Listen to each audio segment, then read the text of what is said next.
A Brasilândia, do ponto de vista sociológico, ele é um distrito a sudoeste da cidade de São Paulo, com quase 400 mil moradores, com aparência de cidade de bairro dormitório, de bairro albergue. Pessoas moram aqui e trabalham fora. Os serviços que aqui existem são pequenos serviços no comércio ou no terceiro setor. Nós já fomos o terceiro distrito mais violento de São Paulo. E aqui a gente acabou ouvindo uma expressão no meio de brincadeira de desovar. Aqui tinha o Esquadrão da Morte que matavam pessoas com hora marcada, inclusive tinha ponto de desova. A ação para melhorar essa situação foi um trabalho político desenvolvido a partir de um financiamento do Banco Mundial, levado a vigor a partir de 2001 até 2004. Nós tiramos a Brasilândia do terceiro distrito mais violento para o quinto melhor. Hoje a realidade não é tão boa assim, nós não somos o quinto melhor. Mas em relação ao que nós vivemos nos anos 70, os anos da ditadura, até 2001, pode-se dizer que nós estamos num paraíso, no tocante à violência. Repito, o ideal seria violência zero. Não é essa a verdade que eu estou falando que tem. Mas em relação ao que nós já fomos, hoje dá para falar que estamos num paraíso.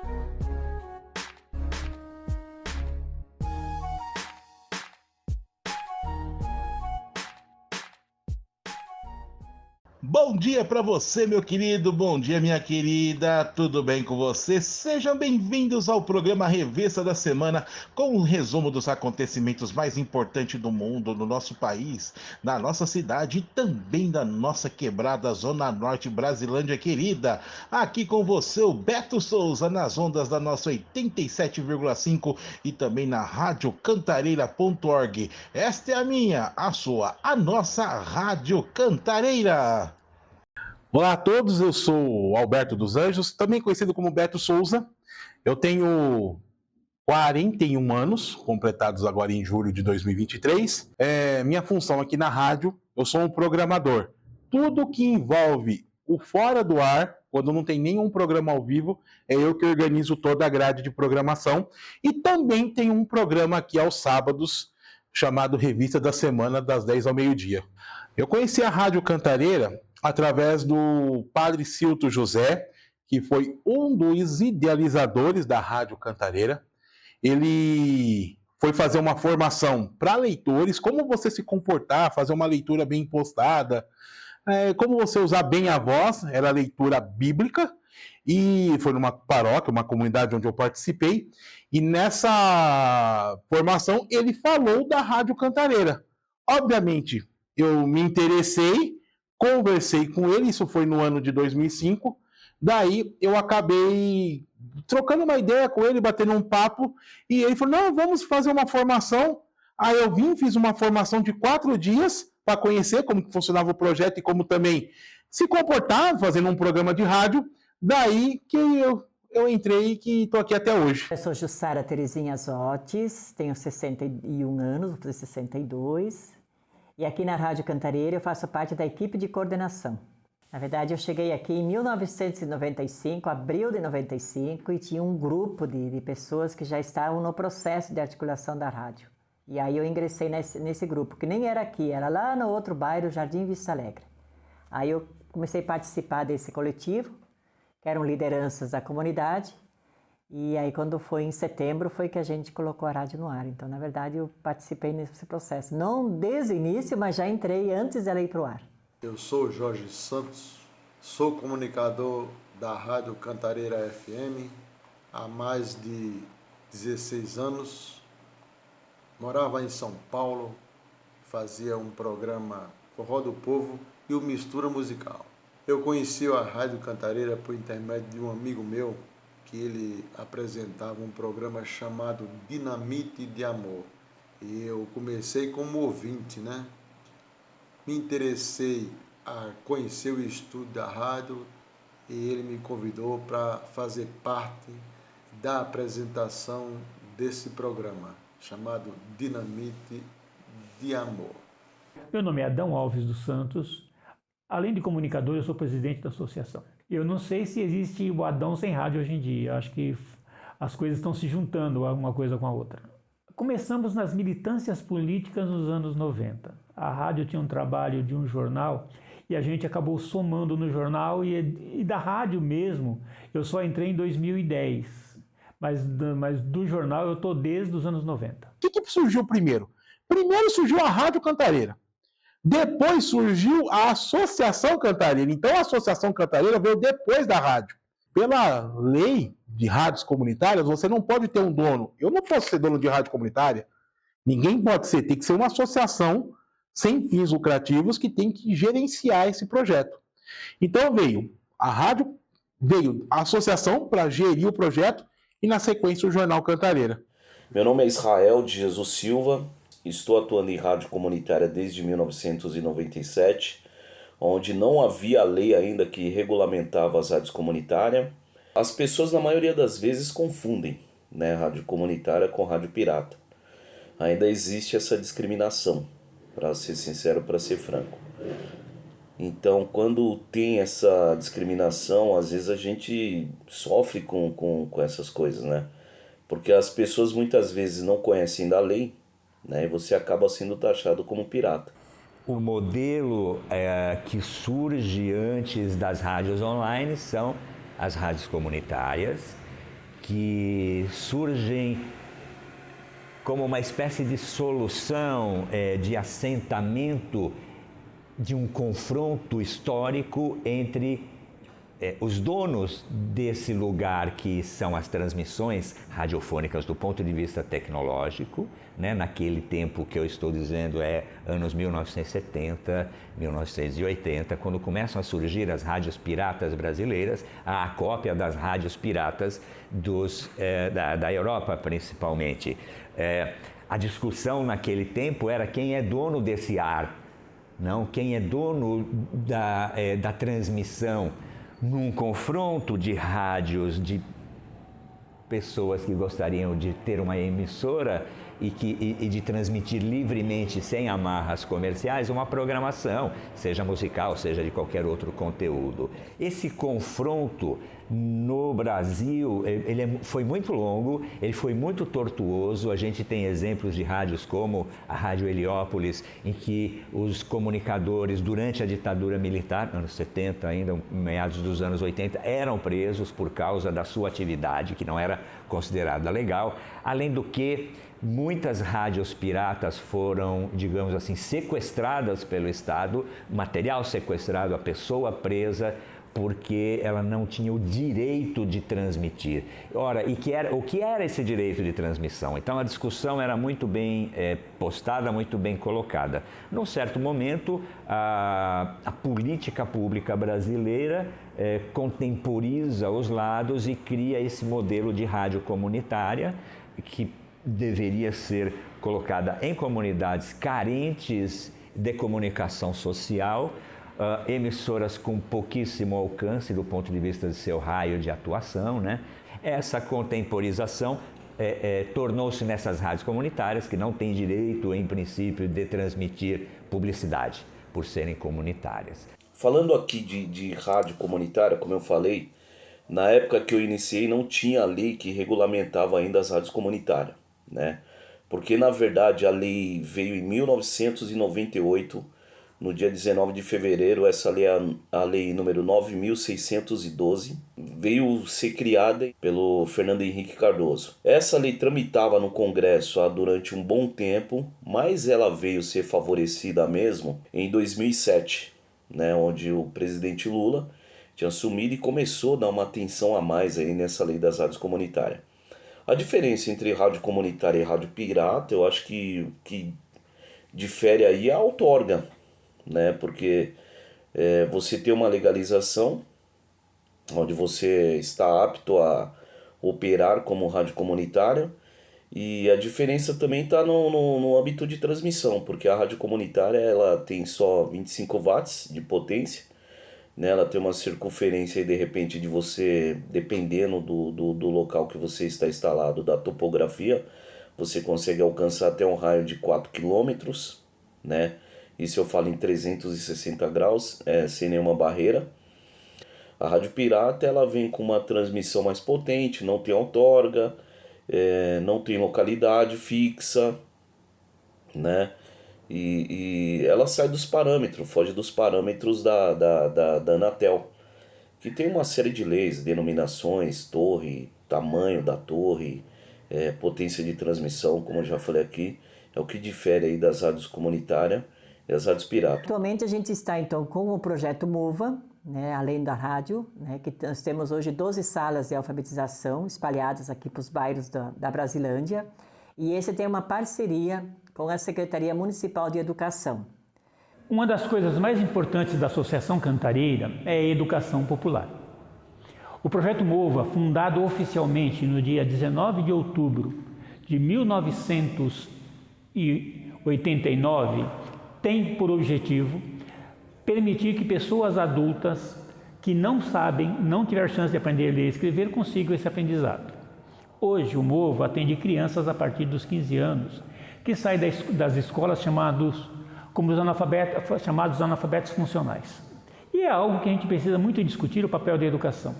E a educação popular precisa ser imaginada como uma coisa a ser superada, para que um dia nós tenhamos todos os adultos dessa pátria falando e escrevendo e lendo a língua pátria. É um processo um tanto quanto complicado, porque as escolas estão fabricando os analfabetos ainda hoje. E nós precisamos de uma educação que eduque. E esse é um processo que a gente chama todos vocês a somarem com a gente. Os cursos de formação profissional têm sempre uma parceria com a rádio e a gente tem recebido muito pedido para divulgar esses cursos. Inclusive tem um curso que funciona na Vila Terezinha, que os alunos são oriundos de comunicação da Rádio Cantareira. Rádio comunitária é essencial dentro de uma comunidade, né? Até mesmo porque existe ali um parâmetro que as rádios comerciais não vai dar aquela atenção que você tem dentro da sua comunidade. De você alertar de repente ali algo que está acontecendo, né? Seja um acontecimento cultural, seja um buraco na rua, seja a perca de um pet, perca de documentos, enfim, é você alertar a população dentro da comunidade, é você ter o âmbito de fazer com que aquelas pessoas fiquem antenadas no rádio e que elas possam estar utilizando esse veículo dentro, né, da sua comunidade para alertar outra população, de difundir, de passar as mensagens que as rádios grandes não vão passar e as comerciais não. Nós temos ouvintes fiéis no Pará, precisamente no bairro da Pratinha ou na Ilha do Marajó.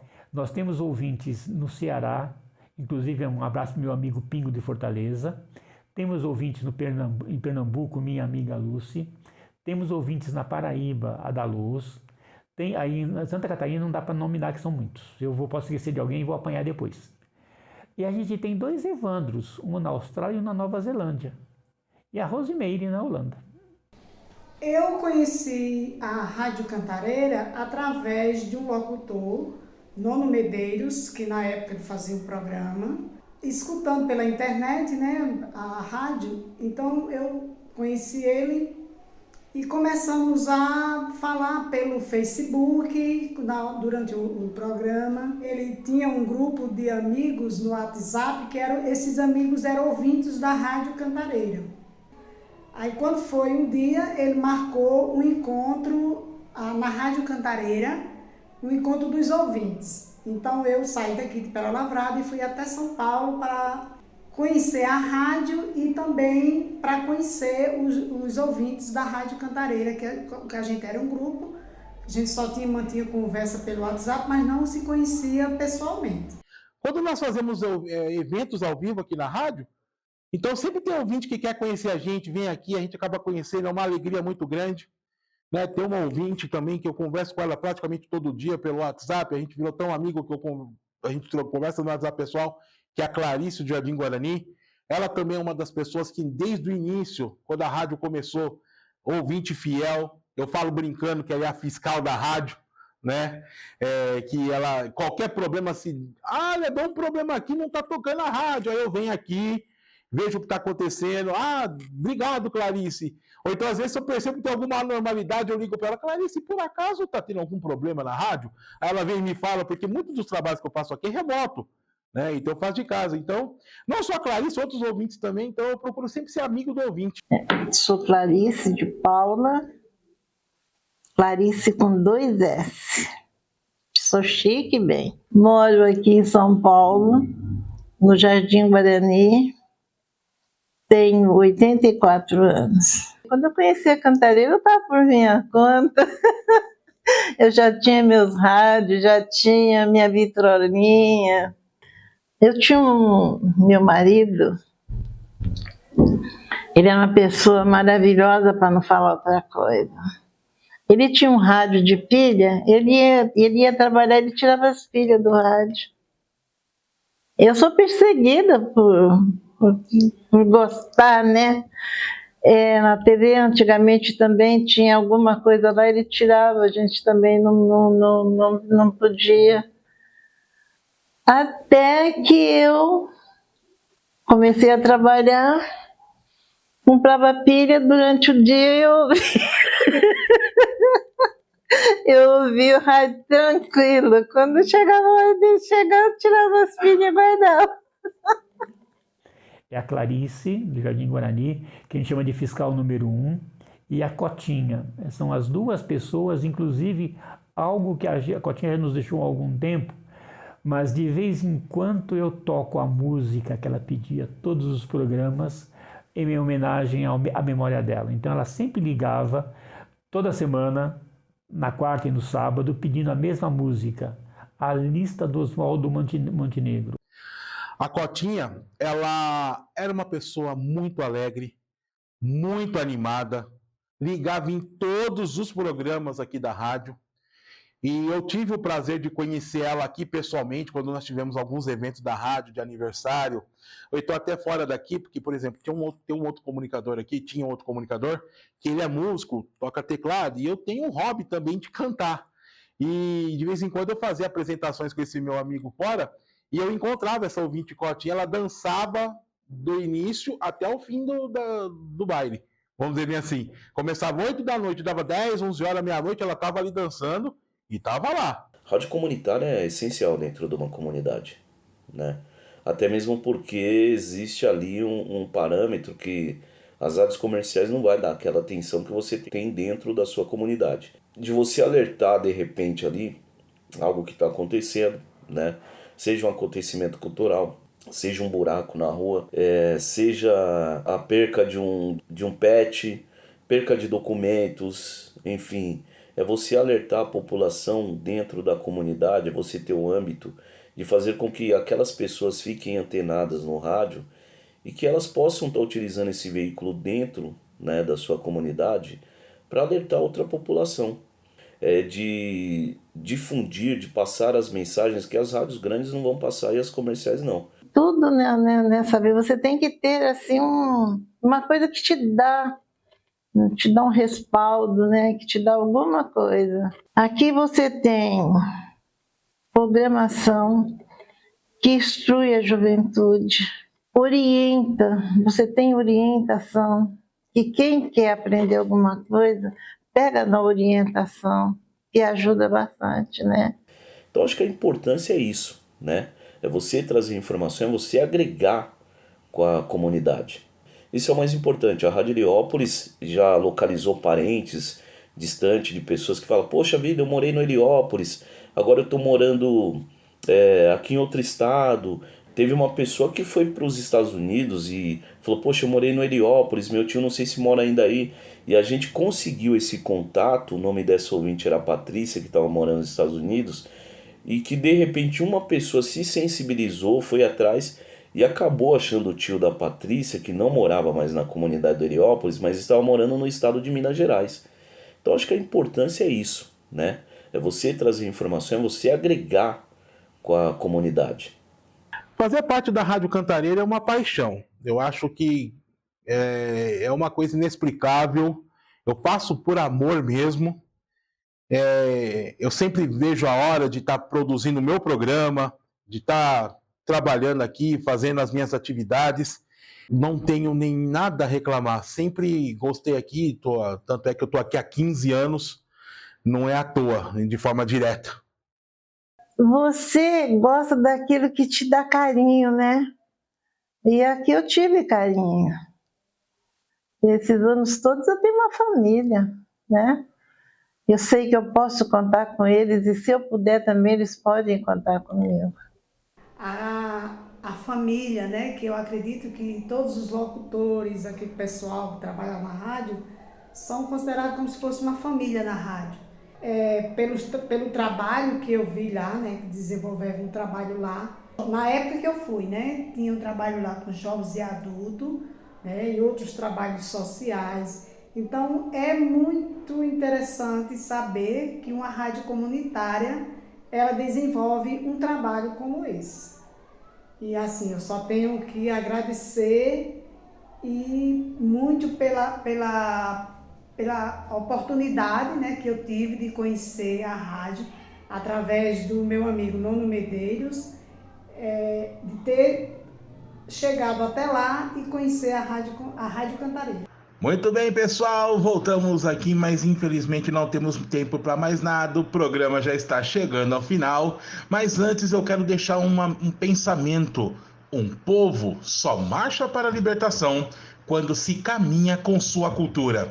Quero agradecer a todos pela audiência, pela participação, pelas mensagens recebidas e até o próximo programa, Revista da Semana aqui, pela nossa querida Rádio Comunitária Cantareira. Um forte abraço!